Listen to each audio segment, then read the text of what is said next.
10,607 करोड़ रुपए की सेल्स की है। हमारे लिए रोचक ये है कि कंपनी जो एफपीओ ला रही है उसके पास एक सेल्स है और वो है 10,607 करोड़। बाकी जो इसका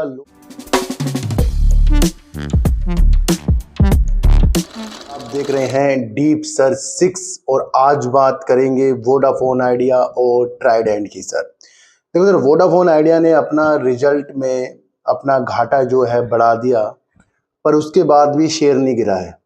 कल मैंने आपके लिए अपने दूसरे चैनल पर जब वोडाफोन आइडिया के बारे में बताया था, तभी मैंने उस कमेंट का जवाब दिया। किसी ने मुझे कमेंट किया था और मैंने कहा था सर कि वोडाफोन आइडिया का जो शेयर है, कंपनी है, इस बार के रिजल्ट पर बिल्कुल भी रिएक्ट नहीं करेगी, क्योंकि आगे का जो मकसद है वोडाफोन आइडिया का वो आप सबको पता है, एफपीओ पर होने वाला है। और उसके बाद एयरटेल के एमडी ने बहुत ही पॉजिटिव संकेत दिए हैं कि 3 खिलाड़ी का होना भारत में एक अपने आप में अच्छी सेवा प्रदाता बनने के लिए तैयार होना और यहाँ पर भारत में अच्छी सेवा देना तीनों के लिए एक अच्छा काम होगा। तो उन्होंने बधाई भी दी थी अपने एफपीओ के माध्यम से, जो वोडाफोन आइडिया ने किया था पैसे जुटाने के लिए, वहां से भी पॉजिटिव संकेत थे। फिर दूसरा, कोटक इक्विटीज ने 23 रुपए के जो टारगेट दिए थे, पर साथ साथ उन्होंने सेल रेटिंग भी दे रखी है, हाई रिस्क और हाई रिवार्ड। उस तरीके से उन्होंने इस शेयर को नवाजा है।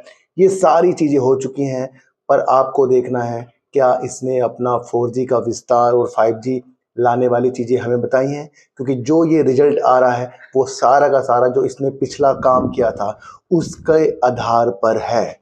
इसलिए मैं आपको कहता हूं कि शेयर मार्केट को देखना शुरू कर दो और जो इसने अपना रिजल्ट प्रस्तुत किया है, एक चीज आपको उसके अंदर देखनी है, वो है सेल्स। और मार्च 2024 में वोडाफोन आइडिया ने करीब 10,607 करोड़ रुपए की सेल्स की है। हमारे लिए रोचक ये है कि कंपनी जो एफपीओ ला रही है उसके पास एक सेल्स है और वो है 10,607 करोड़। बाकी जो इसका लॉस हुआ है, जो ज्यादा हुआ है, 7,666 करोड़, जो बड़ा है, लेकिन वो लॉस है, घाटा है। अब जो आगे की रणनीतियां चलेगी एफपीओ के माध्यम से, जो ये पैसा निवेश करेंगे उस पर होने वाला है। भैया मैं इसलिए कहता हूं इस रिजल्ट को भूल जाओ, याद करो कि अब एफपीओ के माध्यम से जो पैसा जुटाया है उसको कैसे वोडाफोन आइडिया यूज करता है 4G के विस्तार पे, 5G के लिए।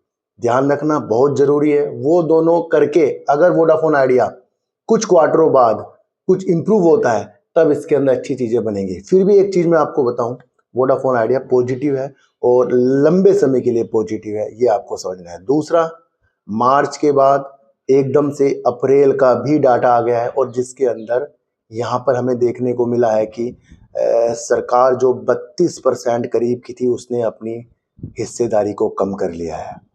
सरकार ने कम किया है, प्रमोटर ने कम किया है, एफआईज और डीआईज और पब्लिक ने अपनी होल्डिंग को बढ़ा लिया है।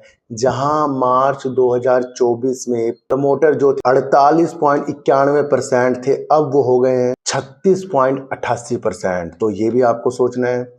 एफआईज एकदम से बहुत ज्यादा हुए हैं। मैंने आपको बताया था ना भैया, एफआईज तो बढ़िया निवेश करके बैठ रहे हैं। वो करीब 1.97% से एकदम से 11.39% हो गए हैं। डीआईज भी इसके अंदर उन्होंने अपनी होल्डिंग को बढ़ाया, जो पहले थे मार्च 2024 2.20%, अब हो गए हैं वो 2.59%।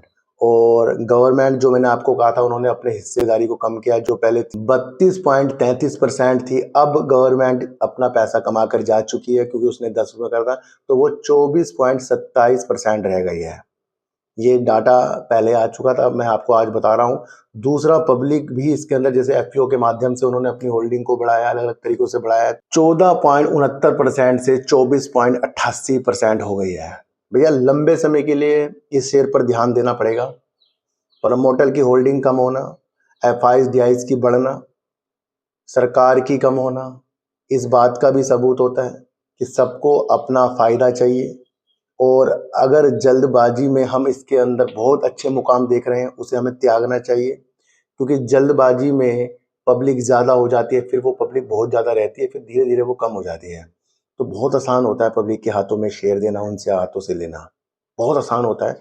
उस ट्रिक को समझिए, कम से कम निवेश करके आगे की तरफ चलना है। ट्राइडेंट का कल रिजल्ट आने वाला, कल मार्केट भी आपको पता है मॉर्निंग में खुलेगी, और उस वजह से आज हमें देखने को मिल रहा है जैसे इसका कल रिजल्ट है तो आज शेयर तेजी के संकेत दिखा रहा है।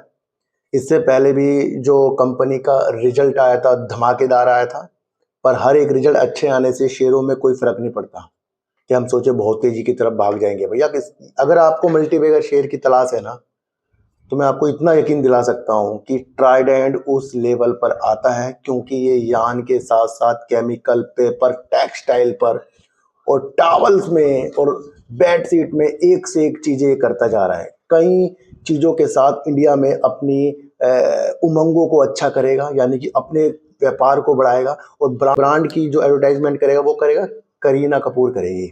तो ये सारी रणनीति कंपनी की तरफ से है। फिर भी कंपनी के शेयरों में आज तेजी है। लंबे समय के लिए सर इस शेयर का साथ देना है, क्योंकि दिसंबर 2023 में कंपनी ने 1835 करोड़ की सेल्स की थी और 109 करोड़ रुपए का कंपनी ने प्रॉफिट किया था। तो कंपनी की सेल्स भैया बढ़ती जा रही है। अब क्वार्टर इसका 4 कल आने वाला है, उस पर विशेष नजर रखिए। टेक्सटाइल का अगर आप एक शेयर देख रहे हैं और लंबे समय का विषय रखते हैं, भैया यहाँ पर एक कपड़ा मेला भी हुआ था। बहुत से लोग कह रहे सर कपड़ा मेले में वो चीजें तो हुई नहीं। भैया उस टाइम इसने तेजी दिखा दी थी, पर अगर आपको असली तेजी इसके अंदर देखनी है, अगला इलेक्शन के बाद इसके अंदर वो चीजें आपको देखनी पड़ेगी, क्योंकि सरकार अलग रणनीतियों से जब वर्क करेगी तो वो उन सारे पहलुओं को भी जागृत करेगी जो यहाँ पहले हो चुके हैं, जैसे कपड़ा मेला। और यहाँ से ज्यादा निर्यात करने की जो चीजें यहाँ के उद्योग ने देखी है वो टेक्सटाइल ने देखी है। तो ये सारी चीजें आगे जाकर होंगी, उस पर ही विशेष तौर पर आपको दिमाग लगाना है। भैया इसकी विशेषताएं समझें, कंपनी की अच्छी सेल्स है और किसी चीज में गुमराह मत होना। फंडामेंटल बहुत मजबूत कंपनी है। कैश फ्लो देखें भैया, ऑपरेटिंग एक्टिविटी से डाल रही है, कर्जा अपना कम करती जा रही है, रिजर्व भी कंपनी के पास है, और प्रमोटर भी इसके अंदर जू के तू बने हुए। कम प्रमोटर को काफी ज्यादा विश्वास इसके अंदर है। तो भैया अगर आप देख रहे हैं कि राजेंद्र गुप्ता जी की एक कंपनी जो हम सोच रहे हैं कि क्या ये अच्छा कर सकती है, भैया लंबे समय के लिए अगर जो भी इसके साथ रुका, देखो जरा कुल के कुछ भी चीजें आपको पता ही है कि यूट्यूब में हो गया या अलग अलग प्रकार से बताना सही नहीं है। फिर भी आपको समझना है कि हम उस शेयर को पकड़ें जो वैल्यूबल है। तो मेरी नज़र में ट्राइडेंट का जो कल रिजल्ट आ रहा है, इससे पहला वाला रिजल्ट बहुत बेस्ट था। कंपनी ग्रोथ की तरफ है, निर्यात ज़्यादा से ज़्यादा ये कंपनी करती है और एक अलग इंडस्ट्री है। तो इस पर नज़र टिका के रखिए। मैं तेजी के लिए खरीदने के लिए शेयर नहीं कह रहा हूँ, मैं रखने के लिए कह रहा हूँ। लंबे समय के लिए कुछ ना कुछ इसके शेयर थोड़े बहुत हमारे पास होने चाहिए। और वोडाफोन आइडिया की रणनीति भी मैंने आपको समझा दी है। और अगर आपको कल मेरी वीडियो जो मैंने आपके लिए अपने दूसरे चैनल पर बीसीजी पर बनाई है सार्थक बाजार से में, कृपया उसे भी देख लेना। वायरल्स टेक्नोलॉजी के लिए वीडियो मैंने आपके लिए दूसरे चैनल पर बनाई है सार्थक बाजार से में, कृपया उसे भी देख लेना। तो रिजल्ट का करिए इंतजार, और रिजल्ट के हिसाब से आगे की तरफ हमें देखना है। तो इस बार का रिजल्ट वोडाफोन आइडिया का जो था, इफेक्ट नहीं डालते हुए दिखाई दे रहा है, ये मैंने आपको पहले ही बता दिया था। अब इसका एफपीओ के माध्यम से जो चीजें होंगी वो अच्छी तरीके से होंगी। तो आज की वीडियो से सर आपको क्या समझ में आया, एक बार मुझे बता देना। तो लॉन्ग टर्म का अगर आपको शेयर चाहिए तो ट्राइडेंट उसमें अपनी रणनीतियों के साथ अच्छा उतरता है। तो फिर मिलेंगे आपसे नई वीडियो के साथ, जब तक के लिए नमस्कार।